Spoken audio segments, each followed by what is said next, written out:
Red and blue lights sliced through the darkness, reflecting in Marcus Williams' rearview mirror.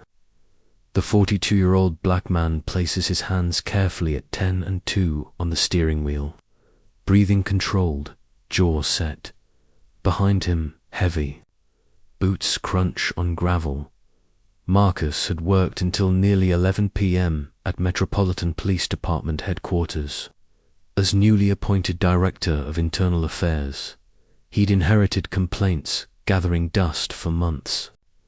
Tonight's session was particularly heavy. 3 officers under investigation for excessive force, 2 for falsifying reports, and 1 officer, Daniel Hayes, badge 2847, for racial profiling and intimidation tactics. His wife, Sarah, had texted, "Another late night. The kids miss their dad." The message stung, but the work was necessary. He slid into his silver Honda Accord, nothing flashy. Just reliable transportation. No badge visible. No police decals. Tonight, he was just another black man driving home through the suburbs. Marcus felt his stomach drop when the lights appeared. Not because he was speeding, he never sped.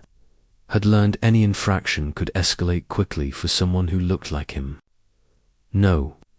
He felt familiar dread because he understood the dangerous arithmetic of late-night encounters between black men and white officers. He pulled over slowly, deliberately, choosing a spot under a streetlight. He turned off the radio, rolled down all windows, and placed his hands where they could be clearly seen. Officer Daniel Hayes emerged from the patrol car. 34 years old, 6'2", with military bearing and swagger. He approached with his flashlight drawn, other hand resting casually on his service weapon. "Evening," Hayes said. "License and registration." Marcus kept his movements slow and obvious. "Good evening, officer. My license is in my wallet. Registration is in the glove compartment. I'm going to reach for them now." "You've been drinking tonight?" "No, sir, I have not." "Where are you coming from?" Marcus hesitated. The truth was complicated. Police headquarters, meetings about officers, just like Hayes. "Work," he said simply. "What kind of work keeps you out this late?" There was something in Hayes's tone. Marcus recognized the subtle shift from routine questioning to something more pointed. "Office work." Marcus carefully extracted his wallet. "Pretty fancy neighborhood to be driving through this time of night." "You live around here?" There it was. The implication that someone like Marcus didn't belong here. "Yes, sir, I do. About 5 minutes from here." Hayes examined the documents longer than necessary. "Marcus Williams." "What do you do for work, Marcus?" The use of his first name wasn't accidentally a power play establishing hierarchy. "I work for the city," Marcus replied. "City work, huh? Must pay pretty well if you can afford to live in this neighborhood." Hayes played his flashlight around the car's interior again. "I work hard for what I have. I'm sure you do." "Step out of the vehicle." "May I ask why, officer?" Hayes's hand moved closer to his weapon. "I smell alcohol coming from the vehicle. I need you to step out for a field sobriety test." It was a lie, and they both knew it. Marcus hadn't had a drink in 3 years, but Hayes had just created probable cause out of thin air. Marcus unbuckled his seatbelt slowly and stepped onto the sidewalk, keeping his hands visible, hands on the hood. "Spread your feet apart." This was humiliation, a pat-down search with no legal justification, in full view of any watching neighbors. But Marcus complied. Hayes's hands were rough and invasive. "What's this?" he asked, feeling something in Marcus's jacket pocket. "My work." ID. Hayes pulled out a leather ID holder and flipped it open. He paused. The ID read Metropolitan Police Department, Internal Affairs Division, with Marcus's photo and title, Director. For a moment, Hayes was silent. Then he snapped it closed and slipped it back. Funny you didn't mention you were a cop. You didn't. Ask, Marcus replied quietly. Internal Affairs, huh? The Rat Squad. That explains a lot. Marcus straightened, turning to face Hayes. The dynamic had shifted. You people are all the same, Hayes continued. Think you're better than real cops. Think you can sit in judgment of men who actually do the work. I spent 15 years on patrol. I've done the work. Sure, and now you spend your time looking for reasons to jam up good cops. I investigate complaints. When officers cross the line, violate people's rights, that's when I get involved. Hayes stepped closer. And what line am I crossing right now, Director Williams? I made a legal traffic stop. Everything by the book, is it? Because I haven't been drinking, and we both know it. I wasn't speeding, wasn't swerving. You stopped. Me, because I'm a black man driving through a white neighborhood after dark. Careful, Director. You're making serious accusations. Am I wrong? They stared at each other under the harsh streetlight. Hayes reached for his handcuffs. I think you're under the influence. Turn around. Officer Hayes, Marcus said, his voice taking on different quality-measured authority of a superior officer. I'm going to give you one chance to reconsider what you're about to do. Hayes paused, handcuffs halfway out. You're going to arrest a fellow officer on false charges, Marcus continued. Are you sure that's the path you want to go down? You. Threatening me. I'm educating you. Do you know what happens when an internal affairs investigation begins? We pull all the paperwork. Every traffic stop. Every arrest report. We look for patterns. Hayes's hand stopped moving. Badge number 2847. Right. 14 years on the force. 3 complaints filed against you in the past 18 months, all involving racial bias during traffic stops. 2 sustained violations. 1 pending investigation for excessive force. Hayes went pale. That's right. I know exactly who you are. Your file has been on my desk for 3 weeks. We've been building a case. Up until tonight, it was going to be suspension and retraining. Now, you're bluffing, Hayes said weakly. Last Tuesday, you stopped teenage Jasmine Carter for suspicious behavior that turned out to be walking home from McDonald's 2 weeks ago. You pulled over Dr. Michael Thompson in a BMW, convinced he'd stolen it. Hayes's face went ashen.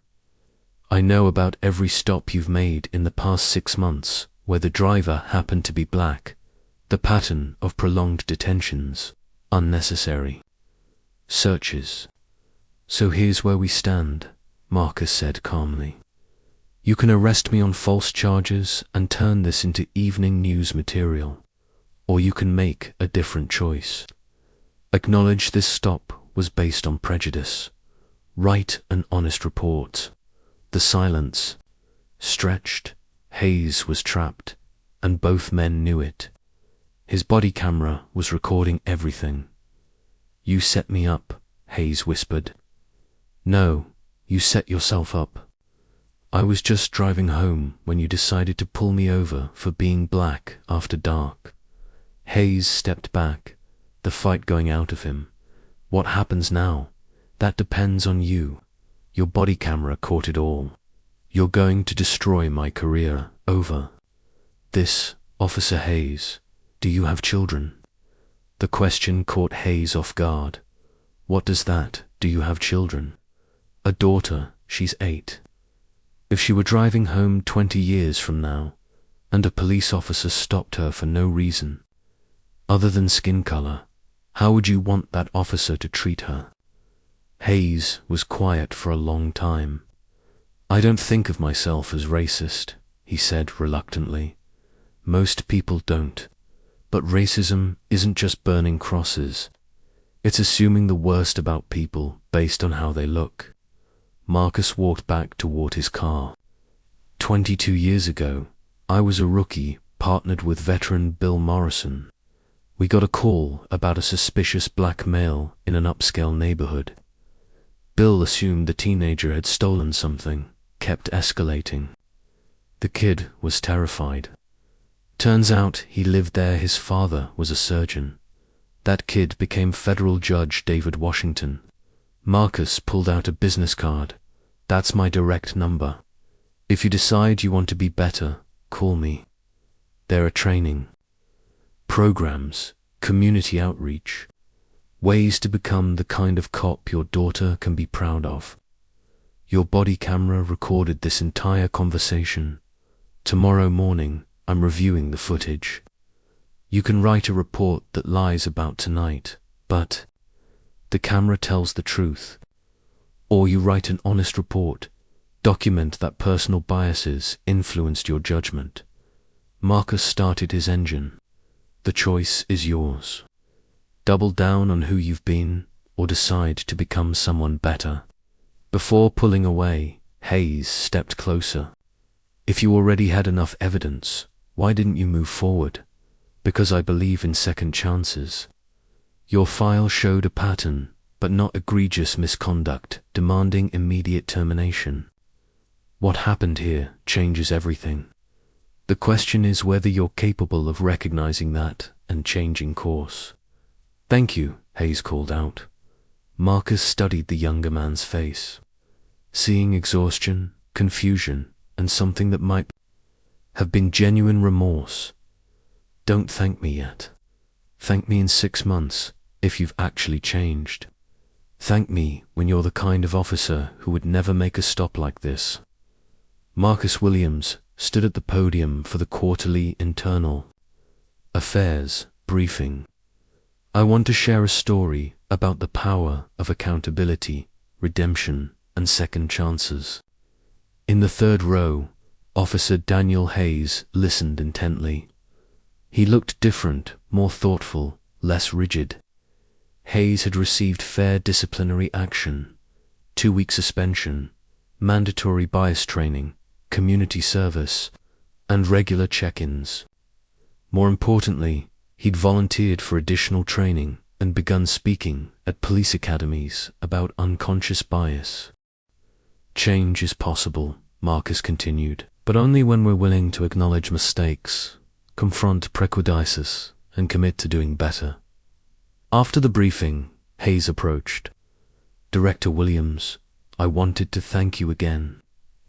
Marcus shook his hand. The arrogance was gone, replaced by humility tempered with genuine purpose. "How's Emma?"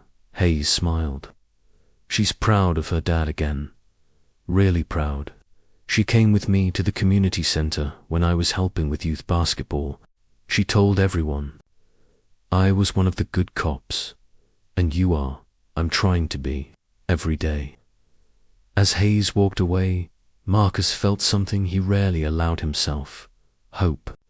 The work of reforming police culture was far from over, but tonight had proven that even entrenched prejudices could be confronted. Marcus gathered his files and headed home.